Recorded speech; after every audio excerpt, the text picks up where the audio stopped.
तो student of 8th class, कैसे हैं आप? चलिए, हमारा पहला चैप्टर चल रहा है, उसी को कंटिन्यू कर लेते हैं। जिस टॉपिक को आज हम करेंगे उसका नाम है the Tipu Sultan the tiger of Mysore. देखिए, कंपनी ने क्या किया, धीरे धीरे डायरेक्ट मिलिट्री अटैक करना शुरू कर दिया था। वे पॉलिटिकल थ्रेट्स दिया करते थे जिससे कि वो अपने इकोनॉमिक इंटरेस्ट को क्या कर सके, फुलफ़िल कर सके। इसका एक एग्जाम्पल है, जो साउथर्न इंडियन की बात कर लें हम लोग, मैसूर की। Mysore had grown in the strength under the leadership of the powerful rulers Hyder Ali. अगर हम मैसूर की बात कर लें तो मैसूर बहुत ही पावरफुल राज्य के रूप में सामने आ रहा था, जिसके बहुत ही पावरफुल लीडर थे जिनका नाम था हैदर अली। हैदर अली जी ने 1761 से लेकर के 1782 तक यहाँ पर रूल किया है। And his son famous Tipu Sultan ruled 1782 to 1799। और इनके जो बहुत ही फेमस पुत्र थे जिनका नाम टीपू सुल्तान था, उन्होंने मैसूर में 1782 से लेकर के 1799 तक शासन किया है। Mysore control the profitable trade of the Malabar coast. जो मैसूर था वो बहुत ही ज़्यादा प्रॉफिटेबल था, क्योंकि जो मालाबार कोस्ट था यहाँ से ही कंपनी क्या करती थी, बहुत सारी चीज़ें को परचेज किया करती थी, जैसे पीपर हो गया और कैरमडम हो गया। In 1785 Tipu Sultan stop the export the sandalwood, pepper and the cardamom in the ports of the kingdom. 1785 में टीपू सुल्तान ने अपने यहाँ पर जितनी भी चीज़ें कंपनी के द्वारा एक्सपोर्ट की जाती थी, उन सभी चीज़ों को उन्होंने क्या किया, स्टॉप कर दिया। इनमें कुछ आइटम्स के नाम थे, जैसे सैंडवुड थी, पीपर था, कार्डमन था। ये सभी चीज़ें उन्होंने यहाँ से बाहर भेजने पे रोक लगा दी। Disallowed the local merchants from the trading with the company. और उन्होंने वहाँ की जो लोकल कंपनी थी, जो लोकल व्यापारी थे, उन सभी लोगों से कहा कि वे कंपनी के साथ किसी भी प्रकार का कोई भी व्यापार ना करे। He also established a close relationship with the French in India. और उन्होंने जो संबंध था फ्रेंच का इंडिया के साथ, उसको क्लोज करने का प्रयास किया। And the moderate with the army with the their help. और उन्होंने अपनी एक सेना भी तैयार करी जिससे कि वो लोगों की हेल्प कर सकें। The British were the furious, they saw the Hyder and the Tipu the ambitions arrangement of the dangerous.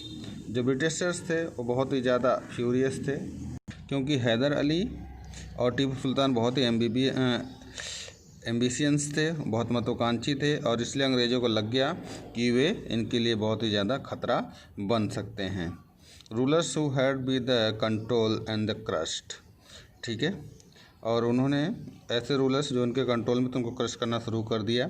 4 wars were the fought with the Mysore. Mysore का 4 युद्ध हुआ। पहला 1767 से 1769 के बीच में, अगला 1780 से 1784 में, फिर नेक्स्ट हुआ 1790 से 1792 में, और लास्ट 1799 में हुआ था। ओनली इन द लास्ट, अगर आप केवल लास्ट के युद्ध को देखें, the battle of the Srirangapatnam did the company ultimately win a victory. केवल लास्ट वाले युद्ध में कंपनी को विजय प्राप्त हुई थी, बाकी तीनों ही युद्धों में कंपनी को हार का सामना करना पड़ा था। जिस युद्ध में अंग्रेज़ों की विजय हुई थी उसको हम लोग श्रीरंगपट्टनम के नाम से जानते हैं। Tipu Sultan was the killed defending his the capital Srirangapatnam. Tipu Sultan को मार दिया जाता है उनकी अपनी खुद की कैपिटल की रक्षा करते हुए। Mysore was the placed under the former ruling the dynasty of the Wellesley.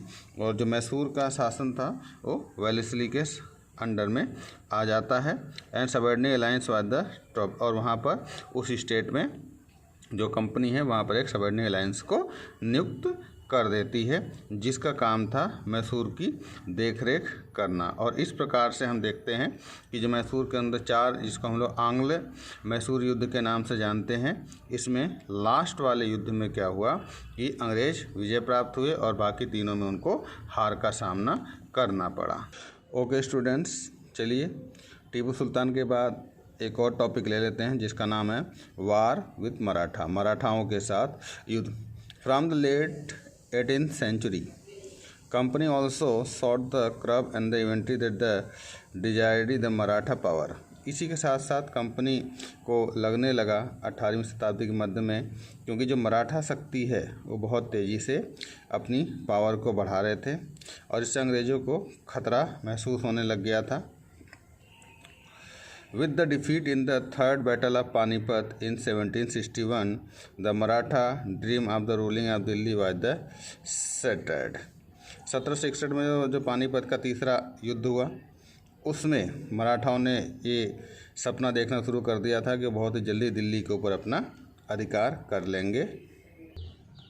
इसके बाद जो मराठा थे वे अलग अलग छोटे छोटे स्टेट्स में अपने आप को डिवाइड कर लेते हैं और ख़ुद को अपना चीफ घोषित कर देते हैं, कुछ सूबेदार, और इस प्रकार से सिंधकर, होलकर, गायकवाड़े, भोसले, ये सब अलग अलग ऐसे रूलर्स थे जिन्होंने अपना अलग अलग स्टेट की स्थापना की। The chief were the together the confederacy under Peshwa, और इन सभी लोगों को एकत्र करने का कार्य किया था पेशवा ने किया था। Who become the effective military administration head the base in Pune, और इन्होंने बहुत ही अच्छा मिलिट्री इफेक्ट स्थापित किया था पुणे के अंदर। Mahaji Scindia and the Nana Phadnavis were the 2 famous Maratha sardars the establishment of English the 18th century। अगर आप 18वीं शताब्दी के मध्य में देखें तो मराठाओं में 2 ही जो चीफ हैं वो बहुत ही ज़्यादा फेमस हुए हैं, एक जिनका नाम है महाजी सिंधिया और दूसरे थे नाना साहब फडणवीस। इन्होंने ही 18वीं शताब्दी के मध्य में एक अच्छे रूलर के रूप में अपने आप को स्थापित किया था। मराठाओं ने जो सबसे पहले सीरियस वॉर किया था 1782 में, जिसके अंदर treaty of the Salbai there was the no clear victor. इस युद्ध में क्या हुआ, कोई भी क्लियर विक्ट्री नहीं हुई थी किसी भी फील्ड की। The second Anglo Maratha war 1803 and 05 was the fought different fronts reeling the British getting the Orissa and the territory north Yamuna river including Agra and Delhi. इस युद्ध का रिजल्ट ये हुआ कि जो ब्रिटिशर्स थे उन्होंने उड़ीसा की टेरिटरी, यमुना रिवर के आसपास का क्षेत्र, दिल्ली के आसपास का क्षेत्र अपने अंडर में कर लिया था। Finally the third Anglo Maratha war 1817 to 19 crush Maratha power, और लास्ट वाले युद्ध में जो मराठा एंग्लो युद्ध हुआ था 1817 से 1819 तक के बीच में, उन्होंने मराठाओं की जितनी भी शक्ति थी उसको पूर्ण रूप से क्या किया, उन्होंने समाप्त कर दिया था। The Peshwa was the removed and the send away the Bithoor near the Kanpur with the prison, और पेशवा जो थे उनको उनके पद से हटा दिया जाता है, उनको उनके ही बिट्टूर के नियर कानपुर के जेल में उनको भेज दिया जाता है।